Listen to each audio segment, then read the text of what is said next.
Hello Carnage Cravers, welcome back to Carnage Corner. I know it's been a while. I finally got my equipment situation all worked out, so I am back here with you. Now I know the last time I was here, the last thing I had promised you was my Civil War review, but some time has passed since then, and I am going to get you a Civil War review, but as of right now, felt it was more prudent that I tackle something a little more, up to date. And so we're gonna go ahead and do the review for Suicide Squad. Saw Suicide Squad this past weekend, opening weekend. Had to see it opening weekend, and so we're gonna talk about it a little bit. Now, Suicide Squad. Talk about the money for a second. Suicide Squad had a budget of about 175 million with a little change in there. So it definitely, it didn't have the world's biggest budget, but it was not a low budget film by any stretch of the imagination. It opened up to 135 million, and a lot of people thought it was going to have a huge drop off. And now it did have a drop off. Most films do, but as of right now, in the U.S. alone, Suicide Squad has grossed 170 million, so they've about made their budget back in the U.S. alone. Now, I cannot confirm, but I did read a report earlier that stated that the film had made over $300 million worldwide. So for those of you who loved Suicide Squad, I'd say rest assured, it's probably a pretty good chance we are going to see a Suicide Squad 2. If not a Harley Quinn or Deadshot standalone, seeing as how they were the standouts of the film. I want to go ahead and get into what I actually thought of the film. Break it down character by character at first. Now we all saw the trailers. We all know Batman's in the movie. Everybody got very excited. Batman's in the movie. Batman's in the movie. Well, Batman is in the movie. I was worried they'd use too much. Thankfully, they did not. He was not overused, and he was used very well. Batman was, instead of him being depicted as we normally see him in films, which is we see Bruce Wayne and then we see Batman and we see the interactions with Alfred. No, we see him from the point of view of the villains. So basically, we see him as this giant monster freaking thing that comes out of nowhere and kicks your head in. Very good, very well done. It was great. Nice little surprise, something that I wasn't expecting. If there were rumblings about it, I did not hear them. And that was the fact that Flash actually shows up in the film. We see Flash when they are introducing when Amanda Waller is talking about Captain Boomerang. We actually see Flash apprehending Captain Boomerang, which was pretty neat. Neat little Easter egg there. Now, some of our characters have more prominent roles in this film than others. One of the characters that has a small role would be Katana. Now, Katana has a small role, and Katana was a role that they very easily could have.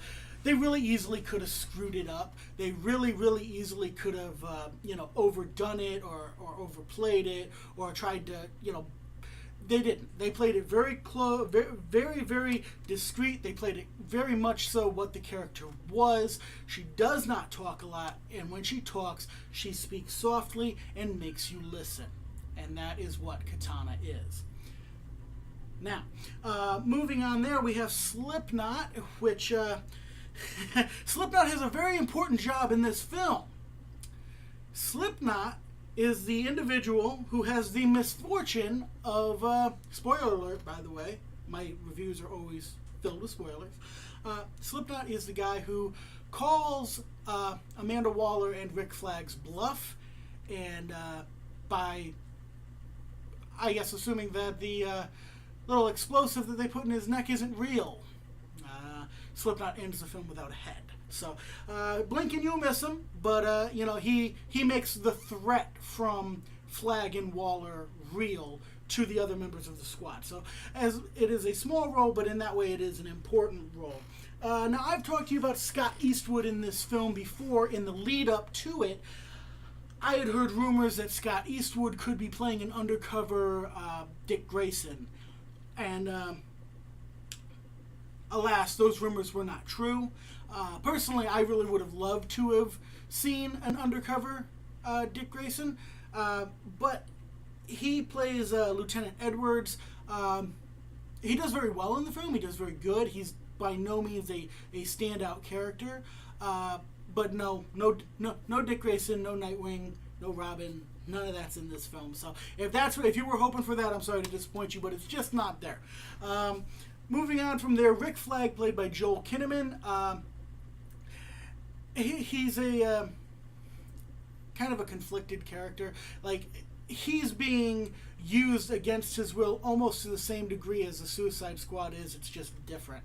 And you're not supposed to like him. The guy's a little bit annoying.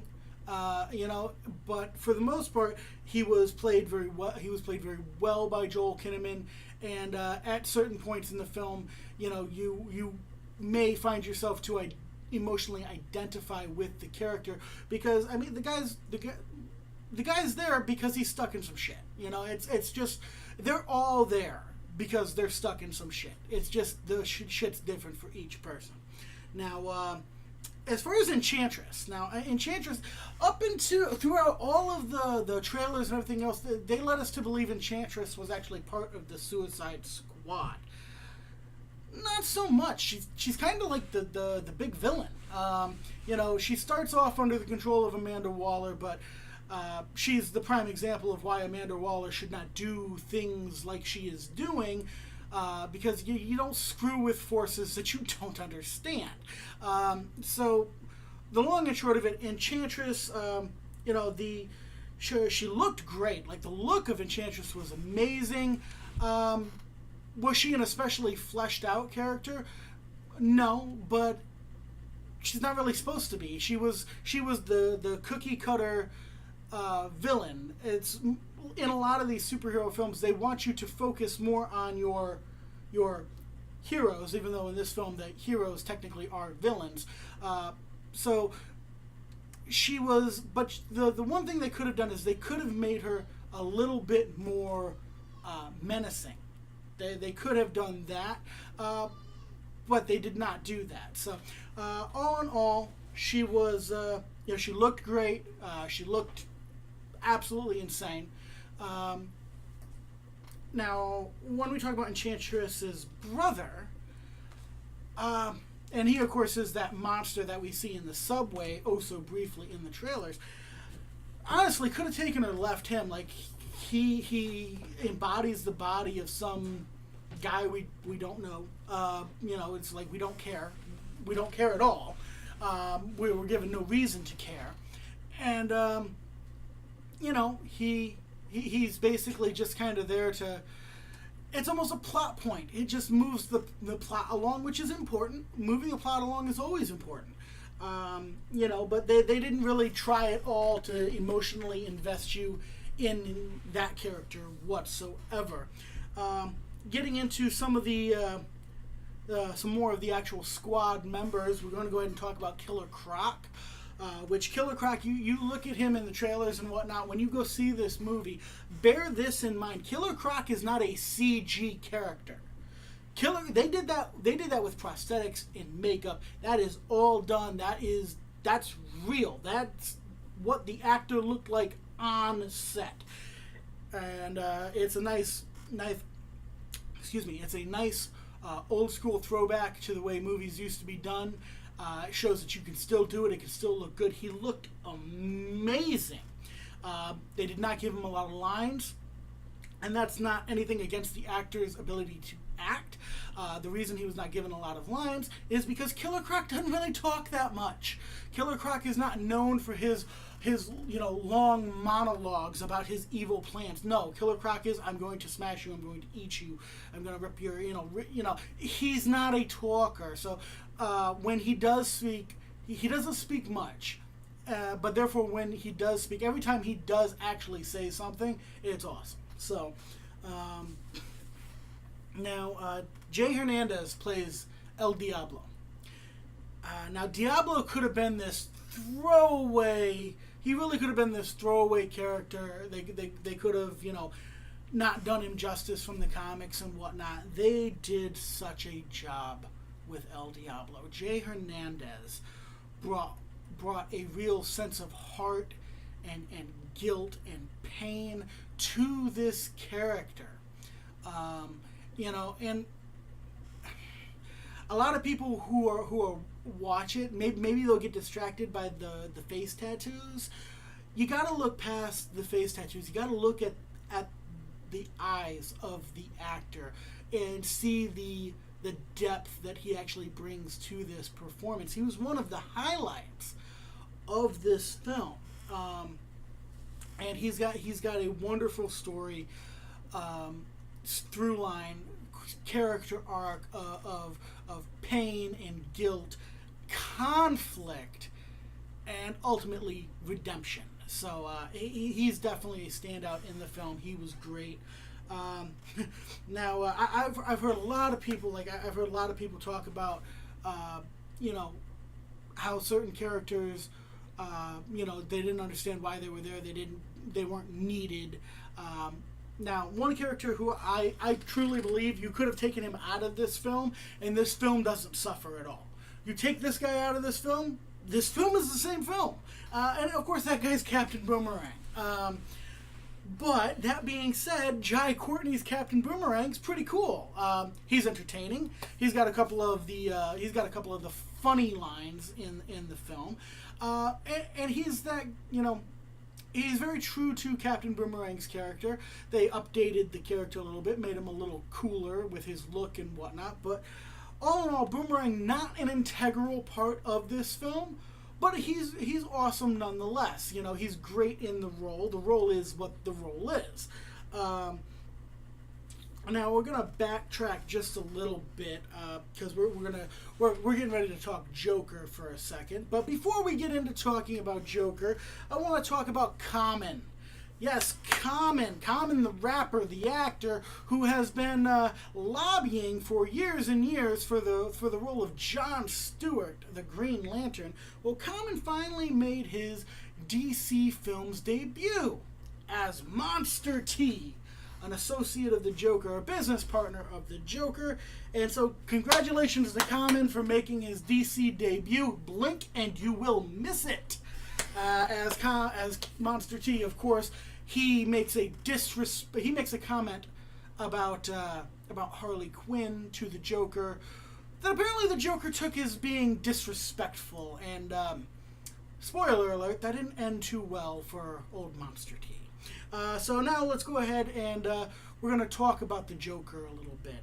Jared Leto's Joker. This was a point of controversy leading up to the film. It is apparently still a point of controversy. I have heard so many people say, oh, I don't like it, I hate it, I don't like the tattoos, I don't like this, I don't like that, I loved it. And and it's funny, like the tattoos never bothered me. And the big one everybody complains about is the damaged. Guess what? Okay, when Jared Leto's giving his performance, you don't even notice that damaged is written on his head. Okay, because you're looking at his eyes and his mouth, that crazy ass grin, and the insanity that he manages to bring into his eyes for this performance. If you are noticing the damage on his head, well then I don't know what the hell you're watching, because you're not watching his performance. Okay? Now, they did so many things with this Joker. They're nuanced things. It's not in your face. It's not like Cesar Romero's was. It's not that goofy. Okay? It's not like Jack Nicholson's was. It's not that it's not Jack Nicholson, okay? And it's not like Heath Ledger's was. He's not that God, what's the word?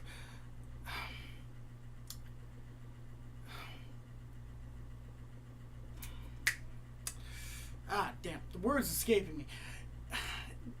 Ledger's Joker was supposed to be grounded in reality, much like Nolan's Batman, okay? And while at the time I loved Ledger's Joker, he was never Joker from the comics. He was a reimagining of the Joker.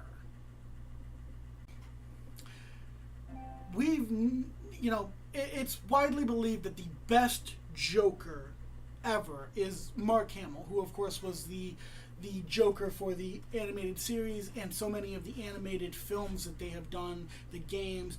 Hamill has been Joker's voice for years and years and years and years. And it's widely believed to be the best one. Personally, Mark Hamill, my favorite iteration of Joker, especially for animated. Now, as far as live action goes, Jared Leto's Joker is the closest, the absolute closest we have ever come to Joker actually being as he is in the comic books. Starting with the scene of him in Arkham Asylum with Harley Quinn.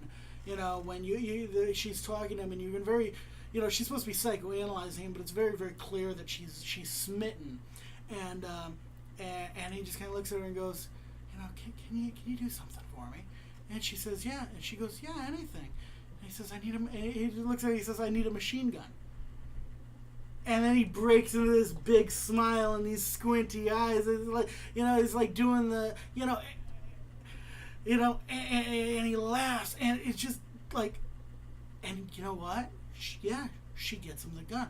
And he does these things. The best thing, if you had to pick one word to describe Joker in the comics, and even in the animated features, one word to describe Joker: unpredictable would be the ideal word. And that is something Jared Leto brings. Jared Leto will go, and did go in this film, from laughing 1 second to having the intensity to make you squirm in your seat if you're the one he's talking to. The scene with Common is a great illustrator of that, because it starts off as a very civil conversation, and a couple more seconds in, and Common realizes he doesn't know what he did wrong, but he realizes he did something wrong, and he does not like where it's going. So all things considered, I loved this Joker, and one of the things I loved most was he's psychotic, but it's a quiet psychotic. The scene where he's got the Alpha Guard from Belle Reve, and you saw the scene, you saw part of the scene. He claps him on the face and says, I can't wait to show you my toys. But what you don't see before that is just the crazy smile, the crazy, sadistic, crooked smile as he slowly leans in. And as he slowly leans in, the smile slowly grows. And it's just that anticipation where in his mind, he knows everything he's going to do. And you don't know everything he's going to do, but you know he's going to do it. And it's terrifying, as it should be. So Jared Leto went very psychological with this Joker. And I, for one, cannot wait to see Jared Leto's Joker match up with Ben Affleck's Batman. Because I hear everybody say Joker and Batman should be equals. Joker and Batman should be equals. Joker and Batman. No, they're not equals. Never, ever, ever is Joker the physical equal of Batman. If Joker gets physical with Batman, Batman always wins. And nobody runs Batman in circles mentally like Joker does. Nobody keeps Batman on his toes like Joker does. The reason Joker haunts Batman's nightmares is because Batman never knows what the hell he's gonna do next. And that is what needs to be brought to the Joker, and that's what Jared Leto brought. So I'm happy with the Joker. I see bright things. Now, don't go into this movie thinking it's a Joker movie, because it's not. I've read reviews, people are like, I want my money back. False advertising. When did anybody tell you you were getting a Joker movie? What's the name of the movie, dude? It's called Suicide Squad. If you'd ever actually picked up a comic book, you'd realize Joker's never been a part of the Suicide Squad. The only reason we're getting Joker at all is because of his affiliation with Harley Quinn. So there's no reason you should be expecting a lot of Joker in this movie. You're not going to get it. Much like Batman, you're going to get just the right amount. Now, they shot a lot of Joker. They shot a lot of Joker because they had many different ideas of how to use him in this film. Now, I've heard reports that they toned down some of the abusiveness of his relationship with Harley Quinn. I don't necessarily think that they needed to do that, but they did it. And it doesn't change the fact that the movie came out great. And it works. I'm not going to spend too much time on Joker. I want to keep moving through here. But, moving on to Viola Davis, I believe her name is, playing Amanda Waller.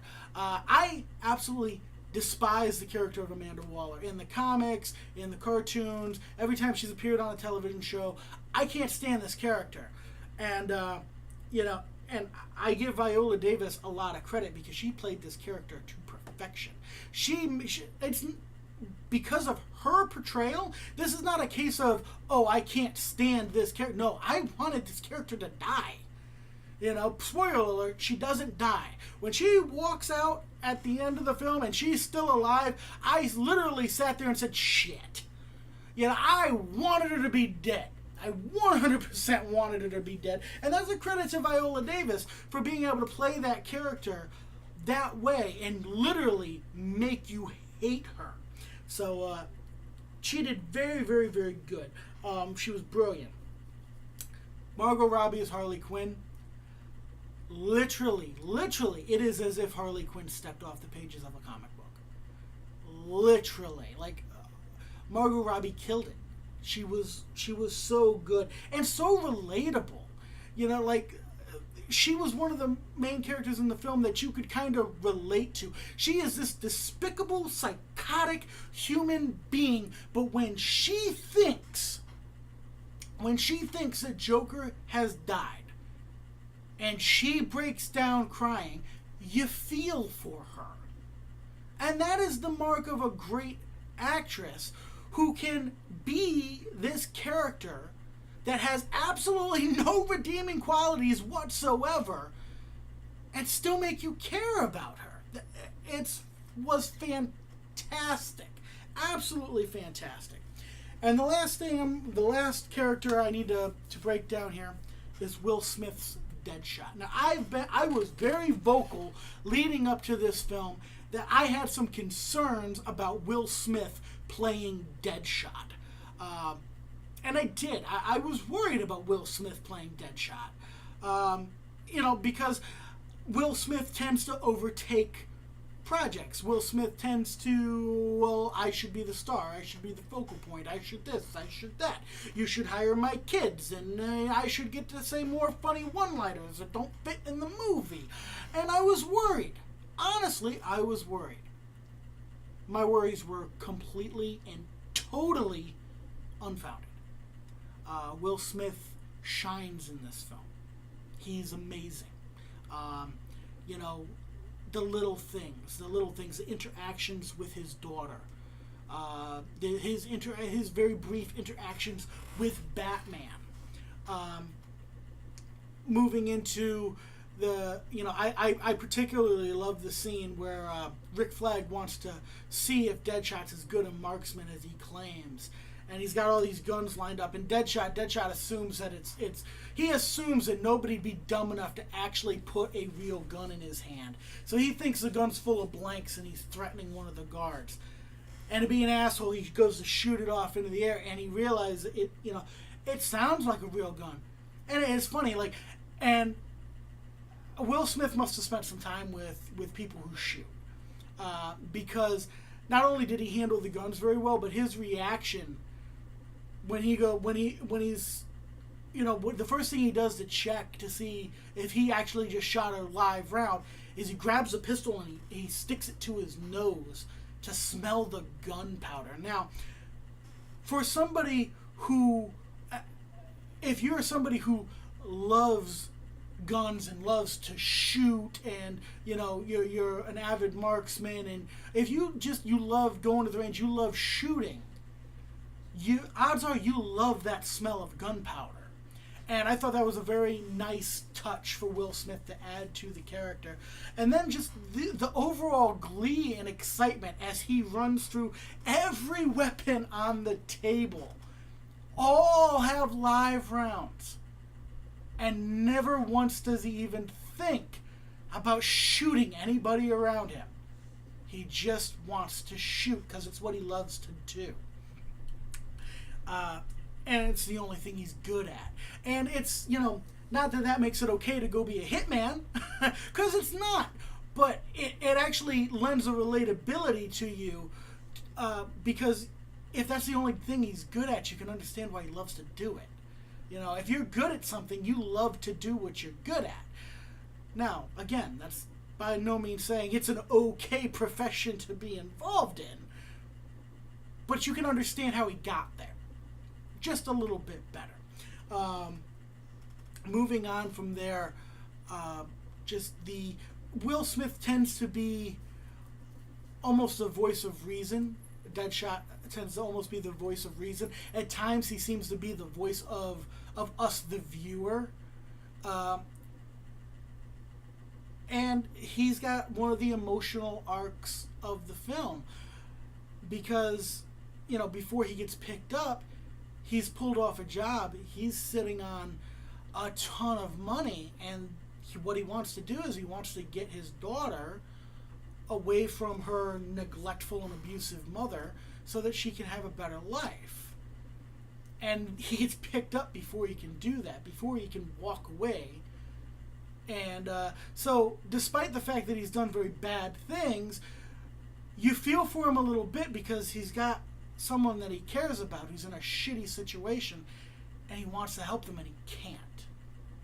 And it becomes an emotional through line for him through the film. Because you can tell he's a character who's been through a lot, who's done a lot, and you can call him you can call him whatever you want. He doesn't give a damn what you or anybody else thinks of him. The only person whose opinion matters to him is his daughter's. And Will Smith really captured that quite well. It was he had a really great emotional scene there with Rick Flag towards the end of the film that really, really sets the bar. And so, that being said, the film all the way around, I loved the film. It was great. To compare it to a few other films, I felt it had I felt the story flowed better and the editing was better done than in the theatrical version of Batman v Superman. I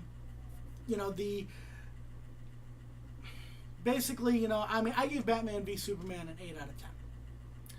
I had to ask myself a couple of questions. Did this film tell a better story? Yes, it did. Was this film more entertaining? Yes, it was, because this film never at any point did this film feel like it dragged on. It flowed very nicely. So ultimately, when figuring out how I wanted to rate this film, these are some of the things I looked at. And, I will go ahead and I'll put this film above Batman v Superman. I'll put it above Man of Steel. You know what? Now this is going to get me some hate. I'll put it above The Dark Knight. And the reason I'll put it above The Dark Knight, I'm not saying that it's a better overall movie than The Dark Knight, but it's a better comic book movie than The Dark Knight. The Dark Knight wasn't a comic book movie. Just because it had Batman in it doesn't mean it was a comic book movie. It did not it did not pay homage to the comic books the way that this did. Did not take so many liberties with the characters. So, long story short, I give the Suicide Squad a 9 out of 10. So that's my score for the film. You may not agree. You may not like the film as much as I did. You may think I'm completely out of my mind. But that's the great thing about film, is all film is subjective. We can all feel differently about it. Personally, this gave me everything I was looking for. I did not go into this film thinking I was going to get something. I did not go into this film expecting a Batman movie. I did not go into this film expecting a Joker movie. I went into this film expecting a Suicide Squad movie. And that's what they gave me. And as far as I'm concerned, this is now the bar to beat. Wonder Woman's got to beat this. Justice League has got to beat this. Okay, Batman v Superman is not the bar. Suicide Squad is. It's a much better film. And I believe I said this already, but I'll say it again. I give it a 9 out of 10. So that is it for this time. Thank you for joining me. Be sure to tune in next time. I am going to get a Civil War review out to you. I also am going to need to get out a reviews on Finding Dory and the Teenage Mutant Ninja Turtles film. I fell behind due to my issues with my equipment, but I've got that all taken care of now, as you can see. So be sure to tune in next time, and remember, until next time, carnage is right around the corner.